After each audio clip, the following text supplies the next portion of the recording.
네, 앞서도 말씀드렸던 것처럼 오늘은 결혼과 이혼에 대한 내용을 함께 살펴보도록 하겠습니다. 그래서 사실 요지는 딱 두 개인 것 같아요.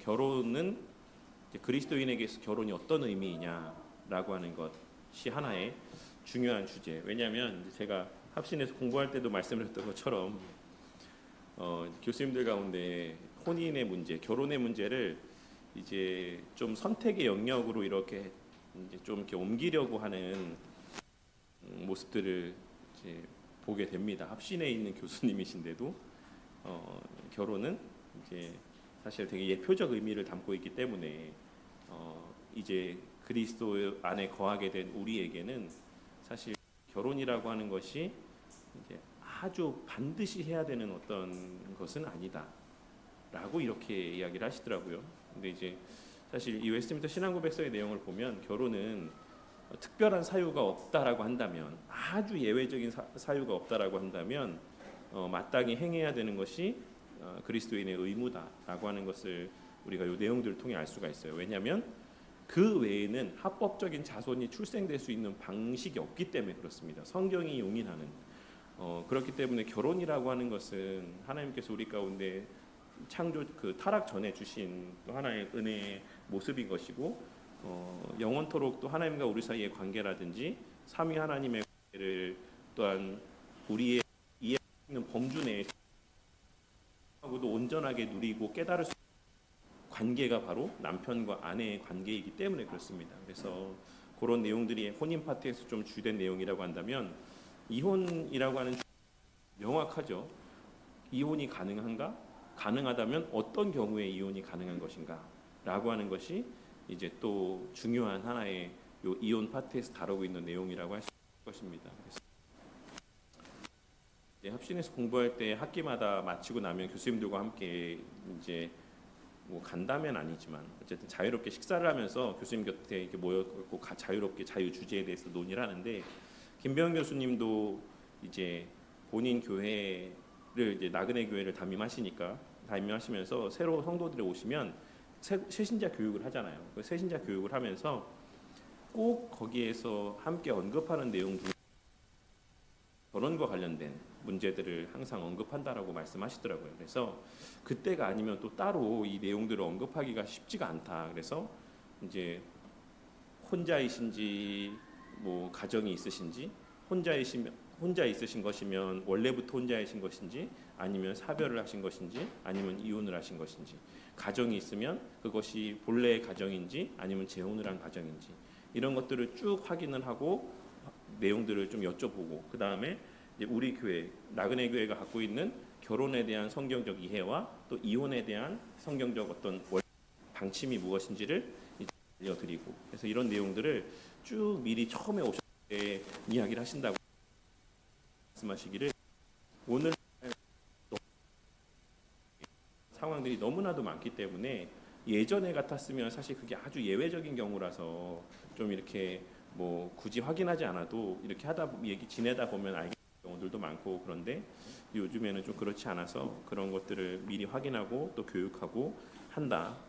그래서 어떤 경우에 우리 교회는 또 이혼을 이제 용인하는가라고 하는 부분들에 대해서도 얘기를 한다고 말씀하셨던 내용들이 좀 생각이 납니다. 그래서 사실 혼인과 이혼 파트에서는 아주 원론적인 이야기들을 다루고 있긴 해요. 근데 요 내용들에 사실 더 바탕이 되고 있는 웨스트민스터 신앙고백서 내용도 이 시간 두 파트밖에 안 되니까 두 내용이고 또 웨스트민스터 신앙 안에서는 사실 한 장에 해당되는 내용이니까 좀 그 내용을 함께 좀 살펴보는 시간을 갖도록 하겠습니다. 먼저 혼인과 관련된 내용을 보시면 창세기 말씀은 이제 한 몸으로 창조하셨다. 그리고 이미 타락 전에 하나님께서 허락하신 모습이고 제도이다라고 하는 사실들을 우리가 창세기 2장의 말씀들을 통해서 보게 되고 또 마태복음 19장의 말씀을 통해서는 이제 예수님께서도 결혼이라는 제도에 대해서 사실 이 말씀을 통해서 인정하고 계시다라고 하는 사실들을 우리 확인할 수가 있습니다. 그러니까 신약 시대는 결혼이라고 하는 것이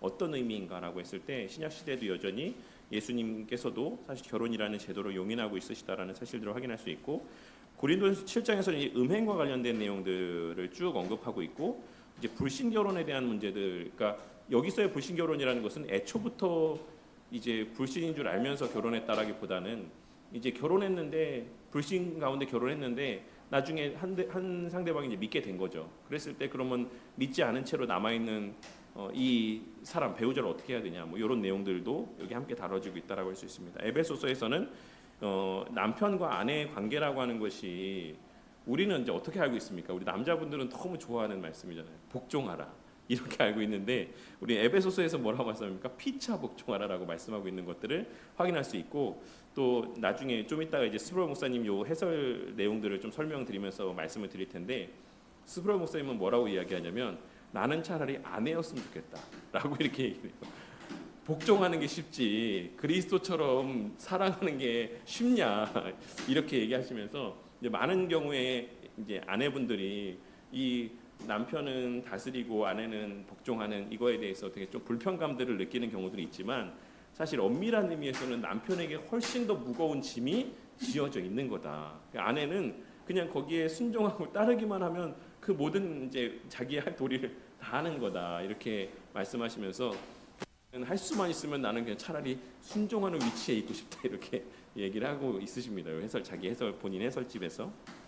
근데 어쨌든 성경이 말하는 원리는 피차 복종하는 것, 서로가 서로를 귀하게 여기고 하는 것이 성경이 말씀하고 있는 원리다라고 하는 것이고 데살로니가전서에서는 이제 음란을 버리라고 하는 것, 이 음란의 부분이 결혼의 혼인의 관계에 있어서 얼마나 큰 영향력을 미치는가라고 하는 것들을 말씀하고 있는 것이고 이제 히브리서 말씀에서도 어떤 그런 성적인 부분에서의 이제 말씀들을 하고 있다라고 할 수 있습니다.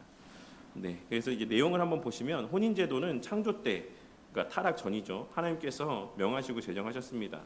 예수님은 가나 잔치에 참석하심으로써 그리고 신약에서 그의 제자들을 통하여 교훈하심으로써 이 혼인 제도를 인정하셨다. 그래서 이 시대 가운데는 결혼이라고 하는 것이 매우 그 가치가 예전만큼 중요하게 여겨지지 않는 모습들이 있는데 사실 성경에서는 한결같이 결혼이라고 하는 제도에 대해서 신적 기원에 대해서 말씀하고 있고 하나님 예수님의 용인하심에 대해서도 말씀하고 있다라고 하는 것을 언급하고 있습니다.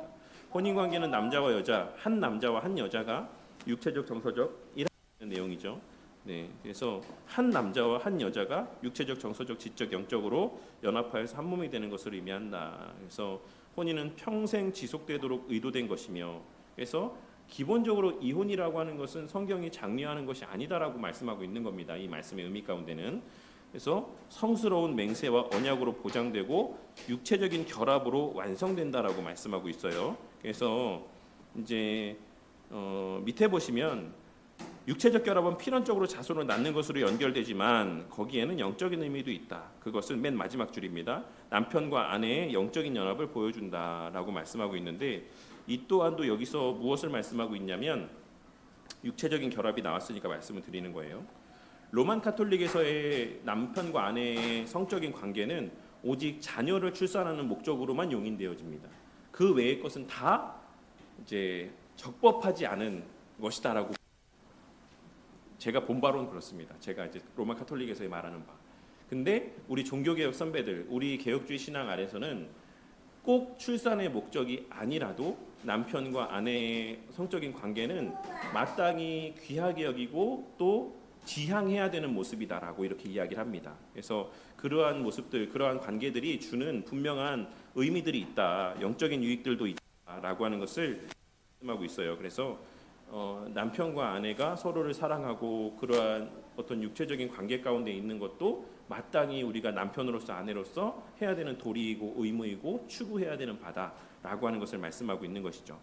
성경은 이 언약이 파기될 수 있는 경우로 상대방을 버리는 경우와 간음한 경우, 여기서 버리는 경우는 이제 유기를 의미하는 겁니다. 그래서 유기하는 경우, 그 책임을 다하지 않는 것들이죠.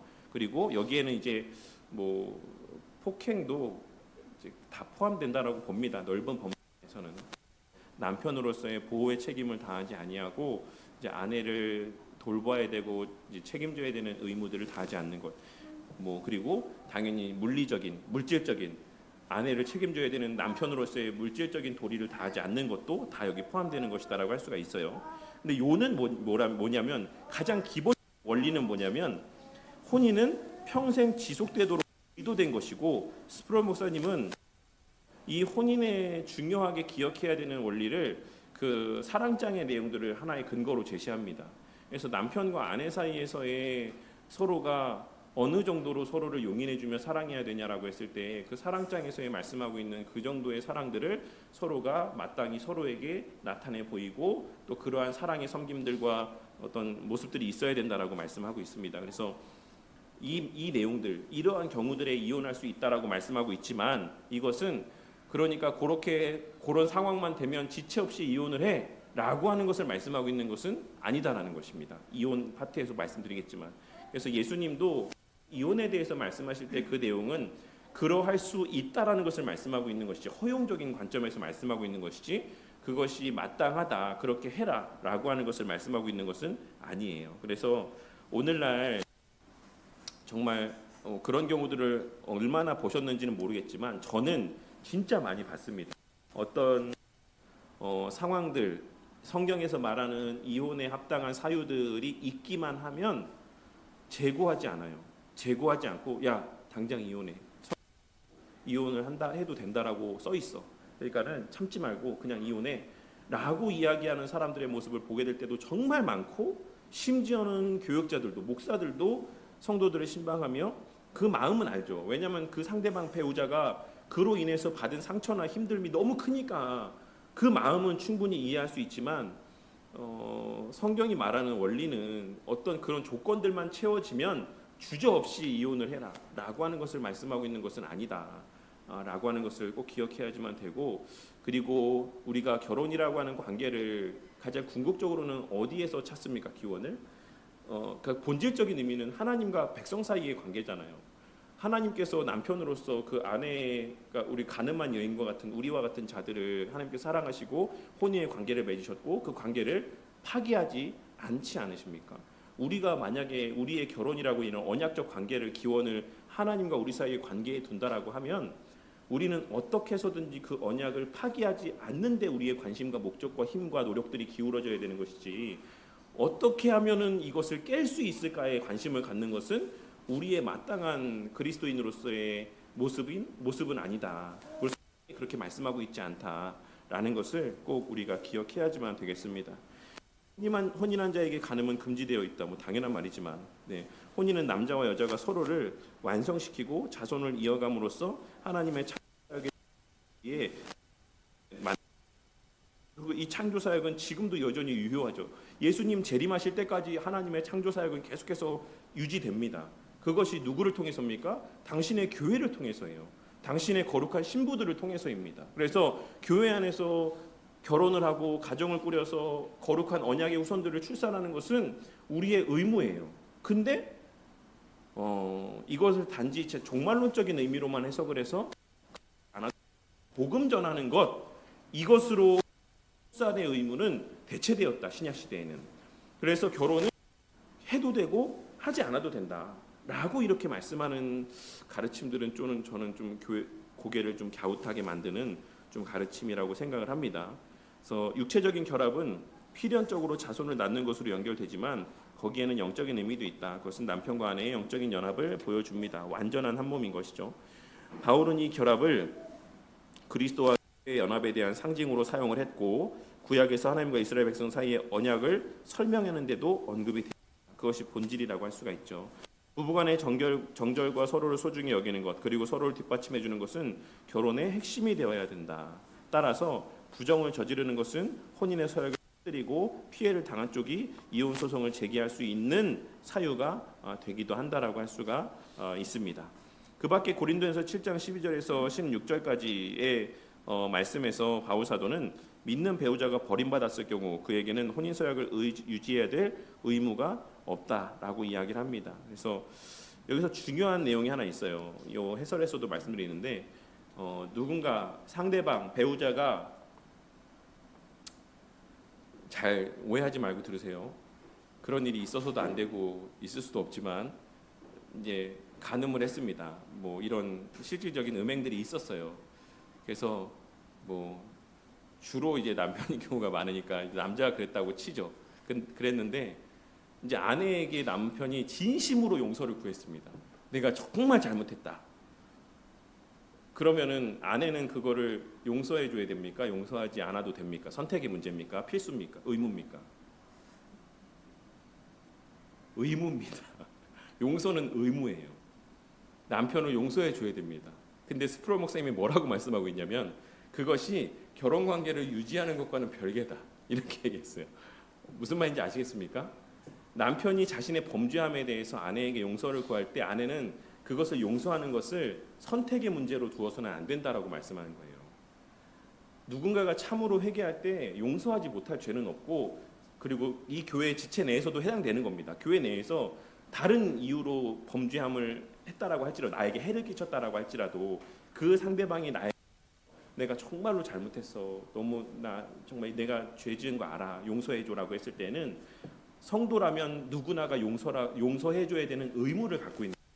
근데 동시에 결혼이라는 제도, 이 관계를 계속해서 유지하느냐 유지하지 않느냐는 그 범주에 속하는 문제는 아니다라고 이야기합니다. 그거는 선택의 문제라고 이야기를 해요. 왜냐하면 그 관계 안에서 그 관계는 깨어졌기 때문에 그렇다. 형제의 관계는 유지되지만 남편과 아내의 관계는 얼마든지 이제 단절이 이야기를 합니다. 그래서 만약에 정말로 상대방이 너무 힘들어서 그 관계를 유지하지 못하고 이제 관계를 끊게, 그 결혼 관계를 끊자고 했을 때 교회 성도들 누구도 그러한 선택을 내린 자에게 손가락질해서는 안 된다라고 이야기를 합니다.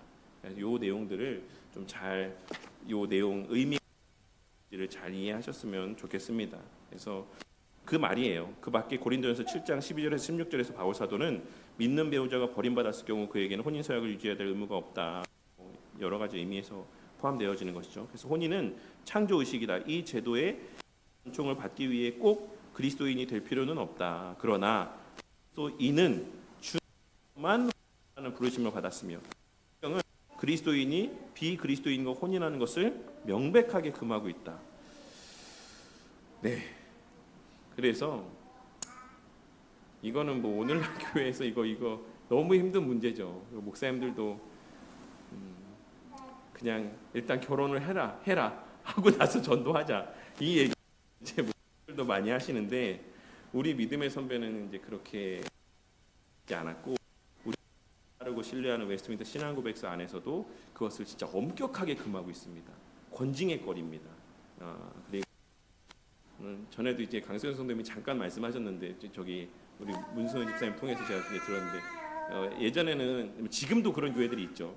감리교하고는 결혼할 수가 또 없게끔 이렇게 또 하기도 합니다. 알미니안주의자들하고는 또 함께 결혼을 했을 때에 그 안에서의 언약 자녀를 또 이제 유아 세례라든지 뭐 그 외에 여러 가지 신앙생활에 있어서의 그 언약적인 관점에 있어서의 또 차이가 있기 때문에 감리교 성도들하고 결혼하는 것 자체도 이제 뒤에 그 웨스트민스터 신앙고백서에서 이야기하겠지만 이제 다른 종교에 준하는 정도로 이렇게 결혼하는 거에 대해서 이제 권장하지 않는, 혹은 이제 좀 금하는, 지양하는 어떤 그런 가르침들이 있었습니다. 그래서 정말로 동일한 이런 신앙 안에서 이제 결혼하게끔 하는 것이 우리 장로교 전통 안에서의 결혼에 대한 어떤 모습이었다. 그런데 사실 뭐 이런 거는 이제 찾아보기 힘들죠. 오늘날에는 뭐 심지어는 뭐 같은 이제 교회만 다니면 다행이라고 할 정도로, 교회만 다니기만 한다고 하면은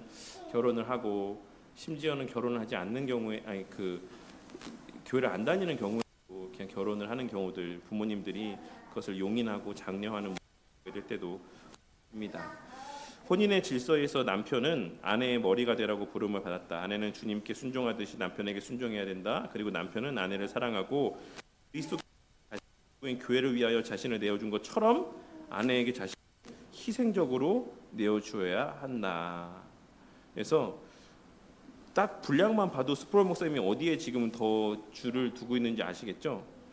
아내는 주님께 순종하듯 남편에게만 짧게 언급하고, 남편은 아내를 사랑하고 그리스도께서 자신을 위하여 자신을 내어준 것처럼 아내에게 자신을 희생적으로 내어줘야 한다. 그래서 스프러 목사님이 저는 할 수 없으면 차라리 순종하고 싶습니다. 복종하고 싶습니다. 그리스도께서 자신을 내어준 것처럼 그렇게 아내를 사랑한다는 건 너무 힘든 일입니다.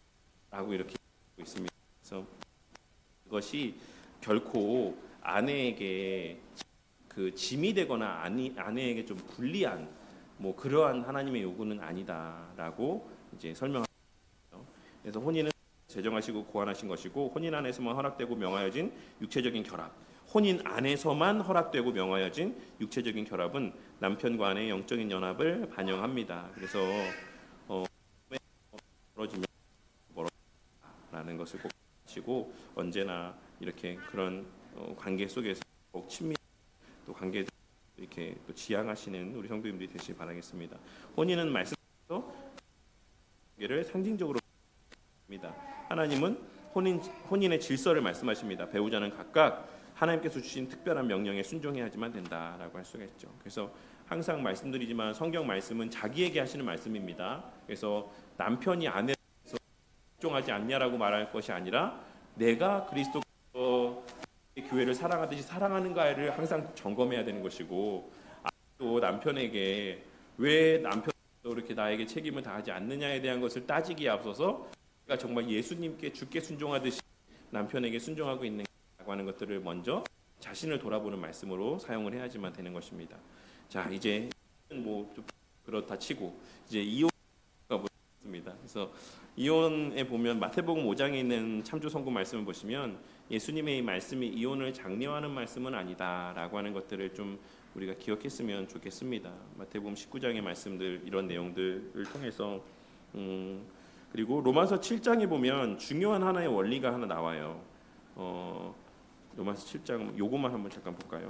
좀 이게 우리에게 있어서 좀 의미가 있는 말씀이기 때문에 로마서 7장 1절에서 3절입니다.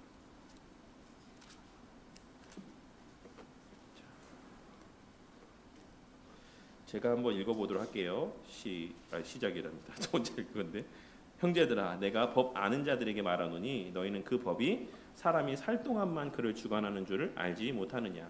남편 여인이 그 남편 생전에는 법으로 그에게 매인바되나 만일 그 남편이 죽으면 남편의 법에서 벗어나느니라. 그러므로 만일 그 남편 생전에 다른 남자에게 가면 음녀라. 그러나 만일 남편이 죽으면 법에서 자유롭게 되나니 다른 남자에게 갈지라도 음녀가 되지 아니하느니라라고 말씀을 하고 있습니다. 그래서 이러한 들을 통해서 여기서 이제 해석의 여지가 좀 있어요. 그러니까 누구를 죽은 자와 같이 볼 것인가라고 하는 것에 대한 이제 어떤 해석의 여지들은 있긴 한데 어쨌든 이런 경우에는 이제 이혼이 용인되어진다. 그래서 우리는 이거를 아주 협소한 의미로 해석을 할 때에는 이제 사별한 경우에만 재혼이 용인되어진다라고 이렇게 봅니다. 근데 이제 뭐 최근에는 조금 더 이제 좀 범주에서 죽은 자와 같이 여길 수 있는 어떤 해당되어지는 어떤 여지들을 좀 더 확장해서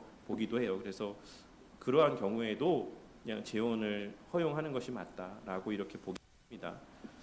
고린도서 7장 10절에서 10절은 이제 말씀드린 것처럼 이 성경이 말하는 이혼과 관련된 내용들이 기본적으로 유지하는 데 방점이 있다라는 것을 이제 말씀하고 있음을 또 우리가 이런 내용들을 통해서 보게 됩니다.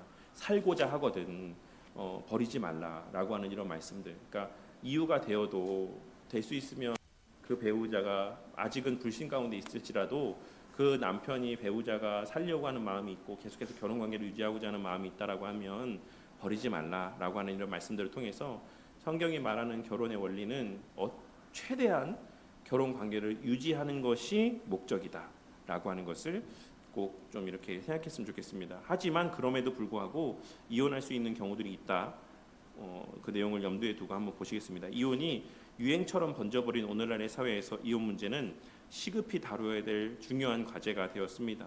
이혼의 급속한 확산과 그로 인한 법적인 문제들 때문에 법은 무과실을 위한 절차를 점점 더 손쉽게 하는 쪽으로 변화하고 있으며 이혼이 점점 더 쉬워짐에 따라 이혼 가속화가 더욱 심해지고 있기 때문입니다. 그래서 예전에는 뭐 사실 우리 더 이제 윗세대만 해도 한번 이혼 한번 하려면 진짜 절차도 많고, 그래서 뭐 이혼을 절차를 밟다가 다시 그냥 사시는 분들도 막 있고 할 정도로 막 그랬는데, 이제 요즘에는 점점 더 간소화되는 추세이고, 또 무과실 이혼이 뭡니까?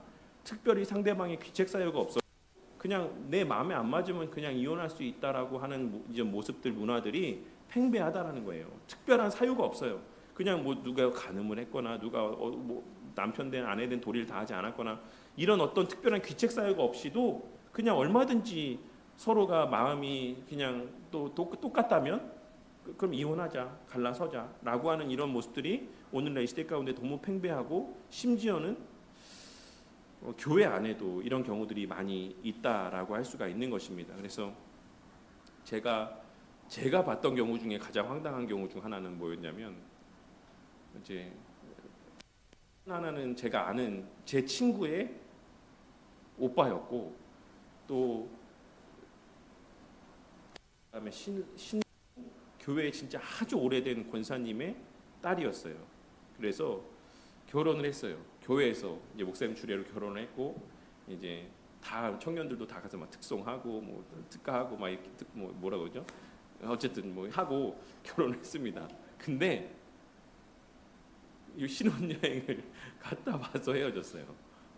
간 어간에 이제 막 다툼이 있고 왔는데 이미 이제 헤어진. 저희들이 진짜 어떻게 해야 되나 하는 정도로 막 그런 일들이 있었던 경우들이 있습니다. 그러니까는 뭐 그 짧은 신혼여행 가운데 뭐 무슨 일이 있었겠습니까? 뭐 그 신혼여행 기간에 무슨 뭐 간음의 죄가 있었겠습니까? 뭐 폭행의 죄가 있었겠습니까? 뭐가 있었겠습니까? 단지 좀 뭔가 안 맞았대요. 그 성향이.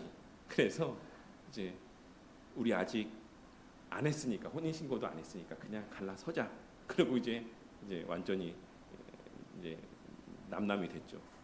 그러니까 이런 모습을 보면서 우리가 법적인 절차를 밟는 것은 후자의 문제입니다. 그거는 부차적인 시민으로서의 하나의 절차고 원리죠. 그리스도인에게서의 결혼은, 그 하나됨은 누구 앞에서의 본질적인 서약입니까? 하나님 앞에서의 서약이에요. 이미 목사의 주례 가운데 그런 혼인 서약을 다 하고 증인들 앞에서 서원을 하고 약속을 했는데, 우리가 뭐 혼인 신고도 안 했으니까 그냥 이 깨끗하게 그냥 여기서 갈라서자라고 하고 안 맞는 것 같으니까 우리 그냥 헤어지자라고 말하는 것이 정말로 그래도 보수적인 교회라고 하는 저희 이제 교회 안에서도 있었던 일이니, 오늘날 이혼에 대해서 사람들이 갖고 있는 그 무게감이라고 하는 것이 얼마나 가벼운가, 뭐 이런 표현이 있죠. 뭐 참을 수 없는 뭐 가벼움, 뭐 이런 정도의, 맞나요? 뭐 제가 이제 여기 멘토 앞에서만 해도 한 2번인가 들었던 것 같아요. 왜 그런 얘기를 듣게 됐는지 모르겠지만, 아이들이 한 5살, 6살 요 정도 되는 아이인데, 이제 유치부 애들이 여기서 옷을 갈아입으니까 여기서 이제 갈아입는데, 다른 친구 엄마가 막 도와주고 있었어요. 이제 자기 아이 해주고 옆에 아이도 이제 막 도와주고 막 있었는데, 그 이제 도와주는 아이가 그 친구 엄마한테, 근데요 저희 엄마 아빠 뭐 얼마 있다가 이혼하신대요, 이렇게 얘기를 하는 거예요, 그 엄마한테. 그러니까 엄마가 당황하죠. 갑자기 그 가정사를 막 얘기하니까. 그러니까 이제 이 엄마가 막 당황하면서, 아 그래, 근데 그래도 엄마 아빠는 우리 친구를 다 똑같이 계속 사랑하실 거야. 그리고 뭐 엄마 아빠 이유가 있으실 거야. 그러면서 막 이렇게 달래주는데, 정작 이 아이는 되게 아무렇지가 않아요. 그게 더 제 마음에 좀 그랬던 것 같아요. 그러니까 예전에는 이런 문제가 되게 컸죠. 그리고 또 있을 거라고 생각합니다. 아이의 마음 가운데는 알게 모르게 표시가 안 나도 나중에 그런 게 있을 수는 있겠지만, 네, 오늘날의 이 시대에는 이런 모습들이 너무나도 흔해져 버렸고, 그리스도인들도 심지어는 교회 안에서의 목회를 하는 목사님들마저도 이혼이라고 하는 것에 대해서 너무나도 가볍게 생각하는 모습들이 있다, 오늘날에. 근데 뒤에 이제 말씀해 보시면, 성경은 이혼을 피상적으로 다루지 않는다. 이것에 대한 예수님의 가르침은 1세기 랍비들 사이에서 큰 논쟁들을 불러일으켰습니다. 그러니까 랍비들 사이에는 그러니까 이거는 당시 문화니까는 불편하게 여기지 말고 들으세요. 어떤 경우에 남편이 아내를 버릴 수 있는가에 대한 논쟁들이 있었어요. 그래서 샴마이 학파는 아주 제가 알기로 보수적인, 그러니까 정말 아주 엄격한 제한된 여건 속에서만 샴마이 학파는 버릴 수 있다. 이 표현이 불편하겠지만 당시 사람들의 말을 하고 있는 겁니다. 제 생각이 아니라. 근데 힐렐 학파는 이 범위를 아주 넓게 봤습니다. 그래서 제가 잘은 모르겠는데 뭔가 뭐 청소를 안 하거나, 그러니까 아내로서의 뭔가 도리도 하지 않고 막 이러면 조금만 거기에 소홀함이 있어도 얼마든지 아내를 버릴 수 있어라고 하는 게 힐렐 학파의 가르침이었어요. 그래서 사실 예수님의 이 이혼과 관련된 가르침들은 사실 그러한 문화적 배경 속에서 사실 그 당시에도 많은 논쟁의 거리들이 되고 있었다라고 할 수가 있는 것입니다. 이혼의 정당한 근거에 대해서는 자유주의자들과 보수주의자들 사이에서 불일치가 있습니다.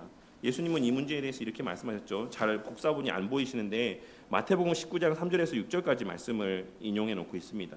바리새인들이 나와 예수님께 이제 시험하여 이르되 사람이 어떤 이유가 있으면 아내를 버리는 것이 옳으니까, 이 말 자체도 얼마나 잘못됐습니까? 어떤 이유가 있으면 아내를 버리는 것이 옳습니다. 예수님께서 대답하시되 사람을 지으시니가 본래 그들을 남자와 여자로 지으시고 말씀하시기를 그러므로 사람이 그 부모를 떠나서 아내와 합하여 그들이 한 몸이 될지니라 하신 것을 읽지 못하였느냐. 그런즉 이제 둘이 아니요 한 몸이니 그러므로 하나님이 짝지어 주신 것을 사람이 나누지 못할지니라 라고 말씀하셨어요. 그러니까 예수님의 하나님의 말씀, 예수님의 말씀은 헤어지는 데 있는 게 아니다. 이혼에 있지 않다. 어떻게 해서든지 유지하는 것에 그 방법이 있다. 근데 유지됨은 우리의 모든 신앙의 원리가 무엇이기 때문에 주 안에서이기 때문에 그런 신앙적인 측면에서의 어떤 정말 피치 못할 사정들이 있을 때에는 이러한 상황들 가운데 예외적인 조항들을 두시는 것이지 그것이 본질적인 어떤 것은 아니다라고 말씀하고 있는 것이죠. 우선적인 어떤 꼭 해야 되는 용인해 주는 것은 아니다라고 말씀하고 있는 겁니다. 우리는 여기서 바리새인들이 자유로운 이혼에 관하여 질문했을 때 예수님께서 곧장 그들을 성경과 하나님의 원래 제정하신 혼인에 주목하게 하고 있으신 것을 보게 됩니다. 예수님께서는 혼인이 평생 지속되도록 것임을 강조하셨습니다. 그는 한 몸이 된 남편과 아내의 결합을 사람이 낳을 수 없다라고 했습니다. 하나님만이 혼인을 파기할 근거를 정하실 수 있는 권위를 갖고 계신다라고 말씀하고 있는 것이죠. 그래서 이어지는 말씀에서 그러면 어찌하여 모세는 이혼 증서를 주어서 버리라고 명하였나이까. 참 이 표현들이 예수께서 이르시되 모세가 너희 마음의 완악함 때문에 아내 버림을 허락하였거니와 본래는 그렇지 아니하니라. 내가 너희에게 말하노니 누구든지 음행한 이유 외에 아내를 버리고 다른 데 장가드는 자는 가늠함이니라라고 이제 말씀을 하고 있는 것이죠. 그래서 예수님의 대답을 살펴보면 구약에 대한 바리새인들의 그릇된 이해를 예수님께서 논박하고 있으심을 우리는 보게 됩니다.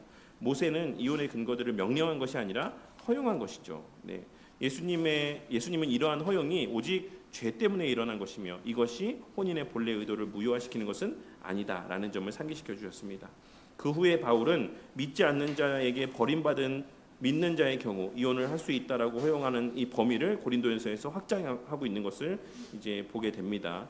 그리고 웨스트민스터 신앙고백서에서는 이 문제를 이제 다음과 같이 말씀하고 있습니다. 약혼 후의 간음이나 여기서는 약혼이라고 말씀하고 있는 것을 좀 주의해서 볼 필요가 있어요. 교회 안에서의 약혼이라고 하는 것은 좀 특별한 의미를 지닙니다. 아무런 법적 효력을 세상에서는 갖지 않을지 모르겠지만 교회 안에서는 약혼도 결혼과 어느 정도의 비등한 효력들을 갖는다라는 것을 말씀하고 있는. 어쨌든 간음이나 간통이 결혼 전에 발각되면 순전한 편에서 파혼할 수 있는 정당한 근거가 됩니다. 이 말은 무슨 말입니까? 약혼도 결혼과 비등한 정도의 가치인다라는 것을 말씀하고 있는 거예요. 결혼 후에 범한 간음의 경우에도 순결한 편에서 이혼 소송을 제기하는 것은 합법적이며 이혼 후에 마치 불결했던 자가 죽은 것처럼 다른 사람과 결혼해도 합법적이다. 여기서도 이제 죽은 것처럼 이제 그 죽음을 어떻게 이해하느냐의 이 이해의 의미가 여기에 나오죠. 결혼 후에 범한 간음의 경우에도 순결한 편에서 이혼 소송을 제기하는 것은 합법적이다. 이혼 후에 마치 불결했던 자가 죽은 것처럼, 그러니까 부정한 자가 죽은 것, 죽임을 당했던 것처럼 사실 이는 죽은 자와 같이 여겨도 된다. 언약이 파기됐고 그를 죽은 자와 여겨도 되기 때문에 죽은 자와 방불하기 때문에 다른 사람 결혼 불법이 아니다라고 말씀하고 있는 겁니다. 비록 인간의 타락성이 커서 연구할 논란의 대상이 되고 하나님이 결혼으로 짝지어 주신 자들도 부당하게 나누어지기 쉽지만 간음 또는 교회나 국가 행정기관도 구제할 길이 없도록 고의로 버린 것 외에는 그 어떤 것도 결혼을 취소할 충분한 이유가 될 수 없다. 그러므로 이혼을 할 때는 공적으로 순서 있는 절차를 밟아야 되고 관계된 사람들이 자기 뜻대로 하거나 자기 소견에 옳은 대로 처리해서는 안 된다. 그래서 항상 웨스트민스터 신앙고백서는 무엇을 전제하고 있냐면 결혼도 교회의 일이고 이혼도 교회의 일이야. 결혼도 교회의 질서, 성경적 원리에 따라서 해야 되고 이혼도 교회의 질서와 원리에 성경적 원리에 따라서 해야 돼. 너희들이 그냥 마음 안 맞는다고 그냥 막 이혼하고 그러면 안 돼라고 말씀하고 있는 것이고 결혼도 뭡니까? 그러면 그런 맥락에서 그냥 내가 좋다, 내가 괜찮다라고 생각해서 그냥 막 결혼을 막은 아니겠지만 어쨌든 결혼을 막 그렇게 해서는 안 된다라는 것을 사실 전제하고 그리스도인에게서의 모든 일은 심지어 이제 사랑해서 결혼하는 일까지도 다 교회의 일이다라고 하는 것을 좀 우리가 생각해 볼 수 있어야지만 되겠습니다. 그리고 스프롤 목사님은 뭐라고 말씀하고 있냐면 근데 부모들이 짝지어줬을 때가 훨씬 더 잘 살았어 이렇게 얘기합니다. 너희들이 니들 좋은 대로 이렇게 사랑한다라는 그 내가 너무나 사랑합니다 이 사람 죽고 못 살겠습니다라고 해서 그렇게 결혼시켜주는 시대가 더 많이 이혼해라고 이렇게 뭐 그렇다고 해서 내가 다시 그 시대로 돌아가야 된다라는 것을 말하는 건 아닙니다. 이렇게 말하긴 하지만 그렇지만 결과적으로 부모 이렇게 짝지어줘서 너 남편이야 아내야 이렇게 해서 살았을 때가 더 잘 살았다 이렇게 말씀하고 있습니다. 네. 시사하는 바가 있다라고 할 수 있겠죠. 그래서 그러면서 이제 뭐라고 얘기하냐면 그 오늘날 이 시대에는 결혼의 자유가 있지만 누구나가 이제 옛날처럼 그냥 우리 뭐 성도님, 뭐 집사님, 우리 자식끼리 우리 결혼시킵시다 이래가지고 막 결혼하진 않지만 그 자녀들에게 대해 이 24장의 내용을 설명하시면서 그럼에도 불구하고 그 어른들 특히 부모들이 결혼에 대해서 조언을 할 때 혹은 이제 어떤 훈계를 하거나 그 주의해야 된다라고 이렇게 이야기할 때 자녀들은 마땅히 그 부모의 권면을 정말로 무겁게 새겨 들을 수 있어야지만 된다. 왜 부모가 이렇게 지금 이 결혼에 대해서 부정적인 반응을 나타내 보이는가에 대해서 진중하게 생각해 볼 수 있어야지만 된다라고 이렇게 말씀하고 있습니다. 그래서 이제 관련돼서 요 내용 웨스트민스터 신앙고백서의 내용 나눠드린 내용을 한번 보도록 할게요. 그래서 그 내용에 있는 내용들만 간략하게 좀 설명을 드리도록 할게요. 그래서 1항에 결혼은 한 남자와 한 사이에 이루어져야지만 된다라고 이제 말씀하고 있는 것이죠. 이것은 일부 1처제를 말씀하고 있는 겁니다. 성경은 그 어떤 경우에도 일부 다처제를 용인하지 않아요. 1처 다부제도 당연히 허용하지 않죠. 1처 다부제의 사회는 희소하긴 하지만 그럼에도 불구하고 1처 다부제도 일부 다처제도 성경은 용인하지 않는다라고 말씀하고 있는 것입니다. 그리고 한 남자와 이는 것이다라고 말씀하고 있다라는 사실을 우리는 좀 유념해서 보아야 됩니다. 오늘날의 이 1항에 대해서 스프롤 목사님은 설명을 하시면서 스프롤 당연히 이제 미국 사람이니까 미국에서는 너무나도 이 원리가 파기되고 있다. 그래서 미국에서는 뭐라고 이야기하냐면 남자와 여자가 하는 건 결혼식이고 남자와 남자, 여자와 여자가 결혼하는 것을 뭐라고 표현한다고 그랬더라? 연합식이라고 한다고 그랬나? 네, 그렇게 얘기를 하면서 용인해 준대요. 그런 경우들이 너무 많다고 합니다. 그래서 아니다. 성경에서는 오직 그리고 특별히 웨스트민스터 신앙고백서 안에서도 성경의 원리를 따라서 한 남자와 한 여자가 결혼하는 것이다라고 말씀하고 있는 것을 우리가 좀 귀담아 듣고 해야 된다라고 말씀하고 있는 것입니다. 결혼의 이유 가운데 하나는 인류의 번식이다라고 말씀하고 있습니다. 그래서 그 의의 자손들을 출산하게 하기 위해서 하나님께서 유일하게 허용하신 방편이 바로 이 결혼과 합법적인 결혼과 그 안에서의 자녀 출산이다라고 말씀하고 있기 때문에 말씀하고 있고 또 여기서의 말씀하고 있는 내용들을 가지고 해서 디모데전서 3장 2절에서의 말씀, 장로는 한 아내의 남편이어야 된다라고 하는 이 말씀을 물론 오늘날에는 이제 여성 목사 안수 반대의 근거로도 많이 쓰는 구절이긴 해요. 근데 여기서 말씀하고 있는 이 한 아내의 남편이어야 된다는 말은 본래는 어떤 의미가 더 많이 담겨 있다라고 생각하십니까? 여자는 안 돼. 이거를 하기 위해서 했을까요? 아니에요. 여러 아내를 둔 사람, 이런 사람은 장로를 할 수 없어. 이런 의미가 담겨 있습니다. 그래서 어떤 이들은 이 말씀에 따라 한 번 이혼하고 재혼한 사람은 결코 교회의 장로가 될 수 없다라고 말하는 사람들도 있다고 합니다. 근데 이제 우리는 그렇게까지 보지는 않는다라고 이제 말씀하고 있는 것이에요. 그래서 그 당시에 이 언약의 관계를 귀하게 여길 줄 아는 교회의 지도자가 되어야 된다라는 것을 이제 말씀하고 있는 것으로 그렇게 해석을 하고 있습니다. 그래서 연합식이라고 그런데요. 미국에서는 뭐 들어보신 적 있는지 모르겠지만 미국에 생활하신 분들이 결혼식, 그러니까 그 자유주의 계통에 있는 동성을 허용하는 이런 교회들에서는 우리 교회는 결혼식은 한 남자와 한 여자 사이에만 베풀고 두 남자 또는 두 여자 사이에서는 연합식을 베풉니다.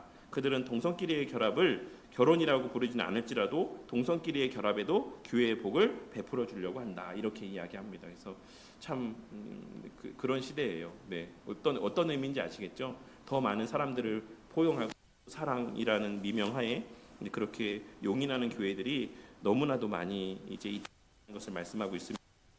성경에서는 이 혼인에 대해서 분명한 기준들을 제시하고 있다라는 것을 1항의 내용을 통해서 보게 되고 2항에서는 혼인은 남편과 서로 돕도록 되었다. 또 합법한 자녀에 의해서 인류가 증가되도록 거룩한 자손에 의해 교회가 성장하도록 또한 부정을 방지하도록 제정되었다라고 말씀하고 있죠. 그래서 자녀 출산하는 것 그리고 거룩한 자손에 의해서 이제 성장하도록 교회가 그리고 또한 부정을 방지하도록 제정이 되었다라고 말씀하고 있습니다. 그래서 이 전체적인 내용들을 통해서 우리는 스프롤 목사님은 이 2항에서 삼위일체 하나님에 대한 내용을 합니다. 그래서 남편과 아내는 동등하다라고 하는 것, 완전한 성삼위 하나님의 관계, 그 어떤 우리가 말로 다 설명할 수 없는 이해할 수 없는 그 신비적인 연합의 어떤 의미들을 그래도 남편과 아내의 관계를 통해서 우리가 이해하라고 말했고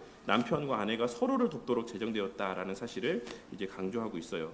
그리고 또 하나 합법적인 자손으로 인류를 번성시키기 위해서 그리고 인류뿐만 아니라 교회 안에서의 이제 번성해 가게 하기. 그래서 제가 전에도 말씀드렸지만 스프롤 목사님의 교회는 딱 결혼 정년기만 되면 무조건 결혼을 시킵니다. 이 무조건이라는 게 뭐 강제는 아니죠. 계속 장려하는 거죠. 결혼해야지. 빨리 결혼 이제 20살 됐으면 빨리 뭐 하는 거야 지금 남편과 아내가 돼서 애를 낳아야 되는데 막 이렇게 어려서부터 교육을 시키고 이제 성년 정년기가 되면 바로 결혼을 하고 계속 낳는 거예요 이제 애를. 스프롤 목사님 자녀도 그 손주를 6명을 낳았다라고 이렇게 얘기를 하시는 거예요. 너무 보기 좋다. 오늘날 시대 사람들은 자녀 낳는 것을 되게 짐으로 여기고 부담으로 여기지만 물론 그런 면이 없잖아 있긴 하지만 하나님께서 자녀 낳는 복이라고 하셨고 이러한 것들을 통해서 이러한 방식들을 통해서 교회를 또한 세워가게 하신다라고 스프롤 목사님은 굳게 믿고 있습니다. 그래서 이제 제가 최근에도 이제 이영 목사님 그 설교 수업 들으면서도 이제 그런 얘기를 들었는데 자기도 예전에 이제 그런 말을 들었을 때 스프롤 목사님 같은 분들의 얘기를 들었을 때 아니 어느 세월에 결혼해서 애 낳아갖고 교회를 성장시키냐 이런 생각을 했는데 자기 본인의 교회에 작년, 올해, 내년 이렇게 해서 28명인 아니다. 20 몇 명인가가 그러니까 3년 동안 지금 현재 이제 내년에 출산되기로 한 애들까지 해갖고 20 몇 명의 아이들이 지금 10년 어간에 태어날 예정이다. 이런 얘기를 하시면서 이게 무시 못하겠다 이렇게 얘기를 무시 못하겠다라고 얘기를 하시더라고요. 그래서 스프롤 목사님은 정말 선견지면 그 교회는 예전에 이제 그 프랑크 목사님 그 이제 저거 책 그 번역하셨던 그 목사님 오셔서도 이제 그런 얘기를 했는데 이제 자기네들은 좀 안타까운 부분들이 밖에 나서 전도는 많이 안 한다. 근데도 이렇게 한 대, 두 대가 걸러가니까 지금은 교회가 너무 탄탄하고 양쪽으로도 되게 많이 성장했다. 그렇게 막 되면 낳고 해서 또 그 아이들이 어느덧 커갖고 또 결혼해 낳고 그 다음 정도까지만 되면은 교회가 진짜 엄청 이렇게 커진다라고 얘기를 하시더라고요. 근데 사실 하나님의 성경적 원리이고 방식, 그리고 무슬림들의 방식입니다. 무슬림들이 그 런던이라고 하는, 제가 이제 이봉만 목사님 들었는데 진짜 애를 정말 많이 낳는데요. 무슬림들이 전도합니까? 안 하죠. 그냥 나서 자리 잡고 그때부터 결혼해서 아이 시작하는 거예요. 계속 그렇게 하다 보면 그 아이들이 권을 얻고 그 아이들이 그 사회 영향력을 발휘하게 되고 그 사회가 무슬림 사회 버리는 것입니다. 그러니까 사실 원리는 우리가 사실 행해야 되는 원리이긴 한데, 이 2항에서 그 두 개를 말씀하고 있죠. 합법한 자녀에 의해서 인류가 증가되도록, 그리고 거룩한 자손에 의해서 교회가 성장하도록, 이 두 개의 의미 사실 거기에 다 적용되어진다라고 생각합니다. 그리고 마지막으로 정욕을 하기 위해서, 그래서 우리 믿음의 선배들은 열심히 결혼하고 그리고 그 안에서의 충분히 사랑하고 이렇게 하는 것을 장려했다. 그래서 이제 바울 사도의 말에 대해서 이제 고린도전서 7장 9절의 말씀에 대해서 스프롤 목사님은 이렇게 설명합니다.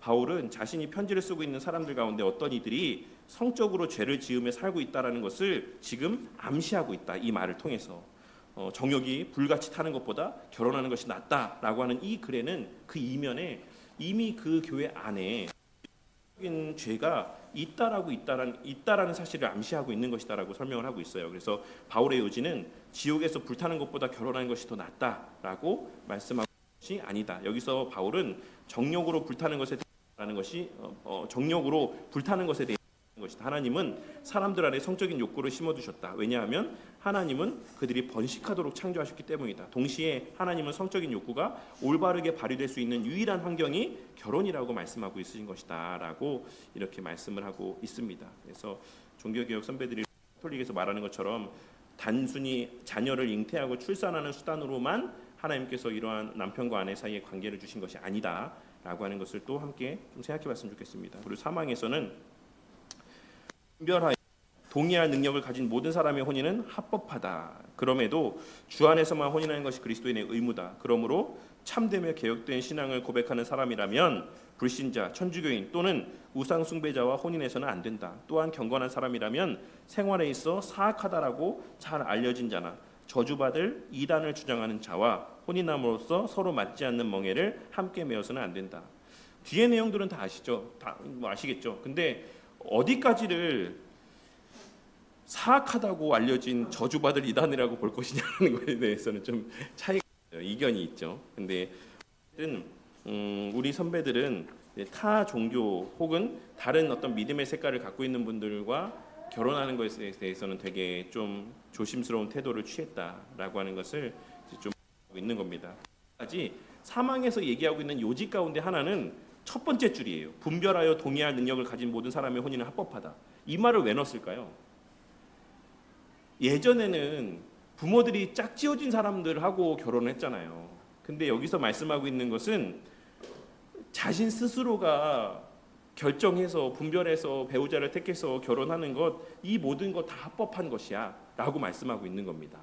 어떤 의미인지 아시겠죠? 꼭 부모가 정해준 사람하고만 이렇게 결혼하는 거, 그거가 그것만 유효한 합법적인 결혼이 아니야 라고 말씀하고 있는 거예요. 근데 그럼에도 불구하고 스프롤 목사님이 뭐라고 말씀하고 있냐면, 여기에서 이렇게 이야기합니다.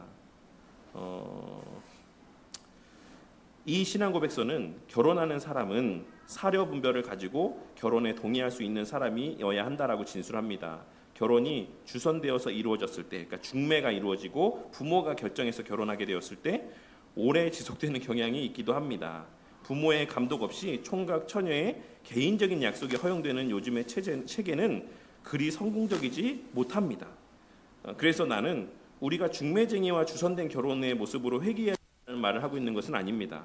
나의 요점은 부모가 젊은 커플의 결혼을 반대한다면 그 커플은 결혼에 대해서 생각할 때 자기 부모의 지혜를 진지하게 고려해봐야 된다는 것을 말씀드리고 있는 것입니다 라고 이렇게 설명합니다. 그래서 예전처럼 꼭 그러한 방식으로만 결혼하지 않는다. 웨스트민스터 신앙고백에서 총대 목사님들은 그렇게 말씀하고 있는 거예요. 이 시대에만 해도 되게 파격적인 거예요. 이거는 아시죠? 이게 벌써 몇 년도입니까? 1600년대인데 이러한 시대에 우리가 이렇게 해서 결혼할 수 있어. 꼭 부모가 짝지어줘서만 결혼하는 건 아니야 라고 말씀하고 있지만, 그럼에도 불구하고 조건이 있다.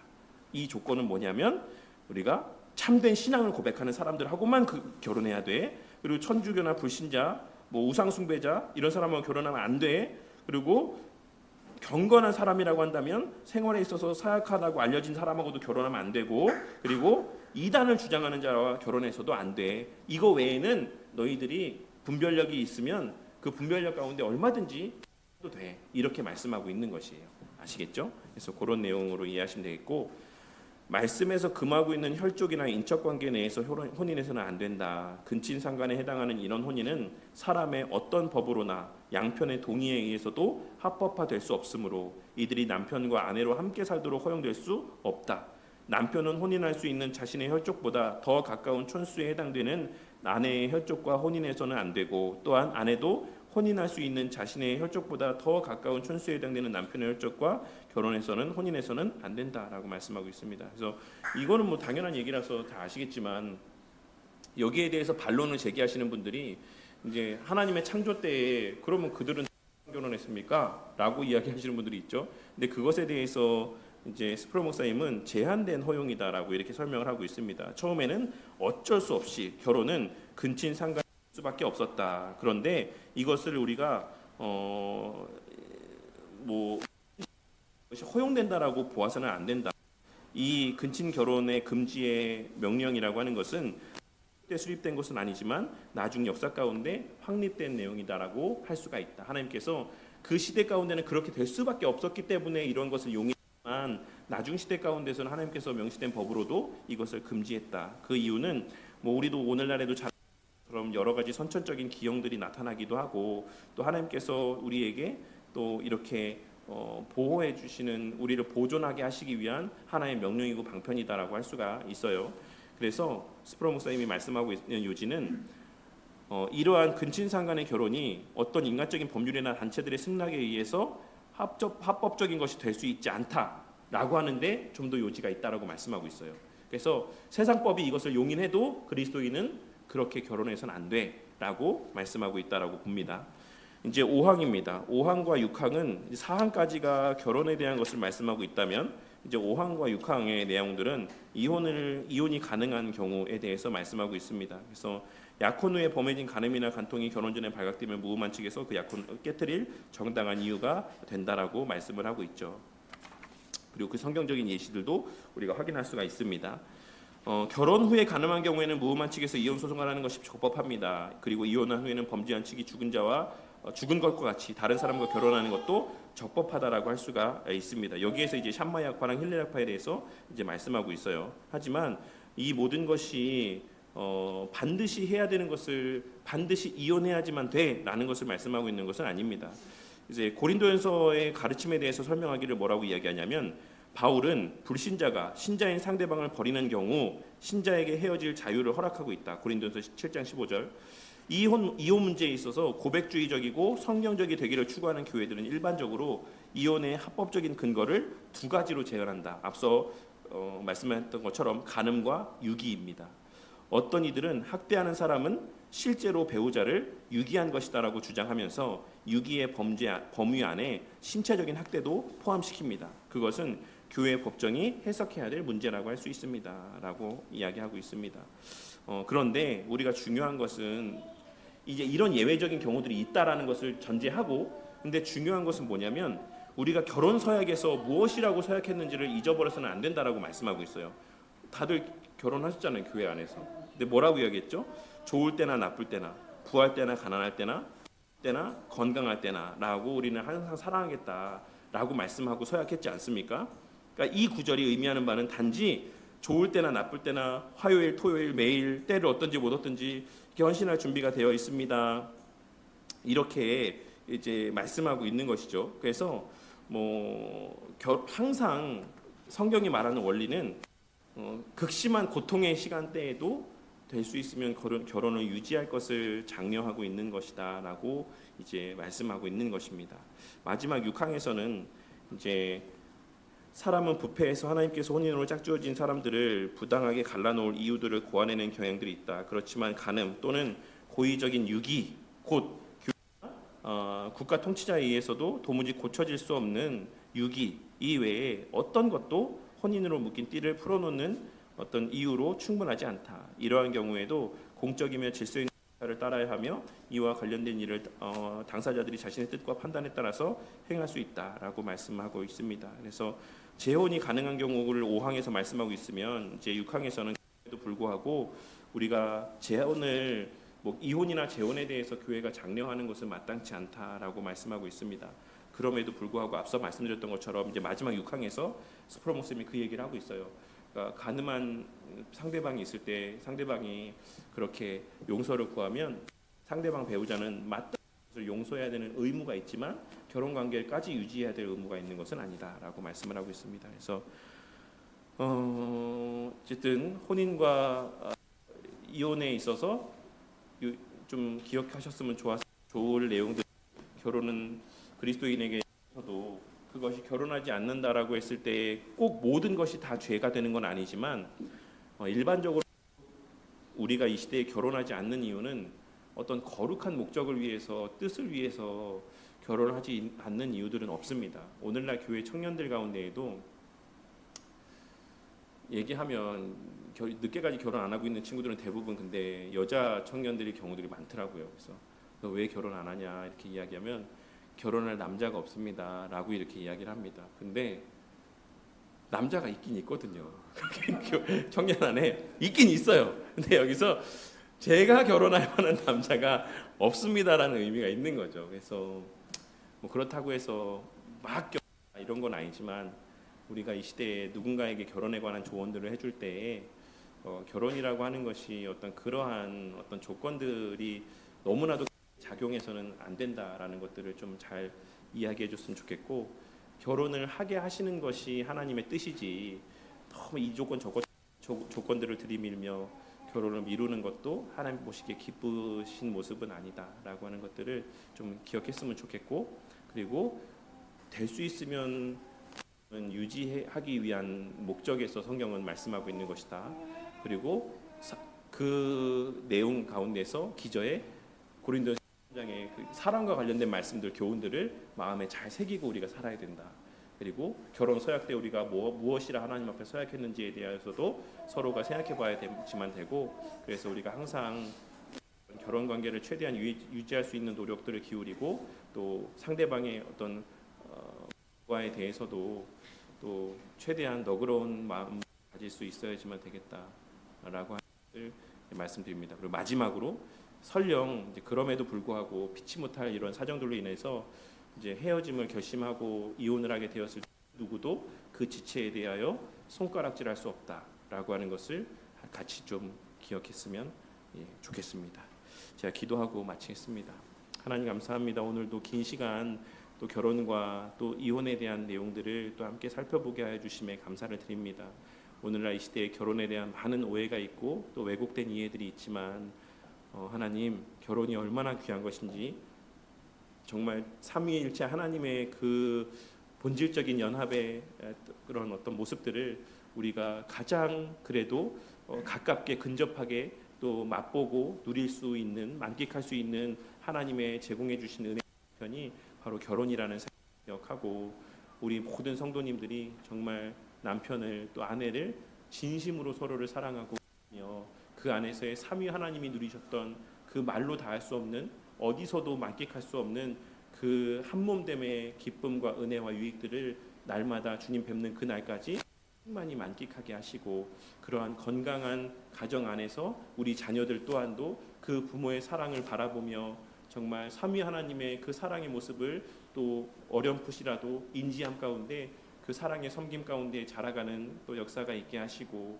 그 자녀들 또한 그 부모의 모습을 바라보며 건강한 믿음의 가정을 또 꾸리기를 소망하는 마음들을 갖게 하시고, 또 그러한 가정들이 이 교회 공동체 안에 한 몸으로 또 모여서 서로 간에 남편과 아내 사이에 나누었던 그 진실된 사랑과 한 몸됨의 사랑을 또 서로가 함께 나누며 한몸됨 또 이루어가는 그러한 우리 바른교회 공동체가 되게 하여 주시기를 원합니다. 언제나 하나님이 주신 모든 은혜가 결국에는 교회를 지향하고 하나님을 지향하는 줄 믿사오니 이 또한도 교회를 섬기는 하나의 부분이다라는 사실을 기억하며 남편과 아내를 사랑하게 하시고 그 남편과 아내를 향한 서로의 사랑이 그 안에만 머물지 아니하고 교회를 향하게 하시고 그 교회에서의 참된 사랑이 또 우리 자녀들을 또 양육하는 또 귀한 하나의 은혜의 방편들이 되게 하여 주시옵소서. 하지만 우리의 인생이 참 알 수 없는 일이기 때문에 때로는 예상치 못한 또 그러한 헤어짐의 시간들을 마주하게 될 때도 있을 줄로 압니다. 하나님, 그런 일이 있기를 원하지 않지만 혹 정말로 이후에 우리의 신앙의 여정 가운데 또 그러한 시간들이 목도되어질 때 그 누구도 그 상대방을 향하여서 또 손가락질하거나 또 비난하는 모습들이 우리 교회 가운데 나타나지 않게 하시고 또 그런 일들이 생겨나지 않도록 늘 우리가 하나님 계명의 말씀을 귀하게 여기며 서로의 가정을 위하고 서로의 남편과 아내의 관계를 더욱 돈독하게 하기 위한 우리의 최선의 노력을 기울이는 교회가 되게 하여 주셔서 진정으로 바라옵기는 주님 뵙게 되는 그 날까지 우리 모든 교회 안의 가정들이 더욱더 그 사랑이 깊어지고 그 가정이 세워져 가고 그 사랑이 더욱 충만하여지는 은혜가 있게 하여 주시옵소서. 언제나 그러한 사랑 속에서 우리 교회가 함께 자라가는 은혜가 있게 하실 줄 믿사오며 이 모든 말씀 우리 주 예수 그리스도의 이름으로 기도드렸습니다. 아멘.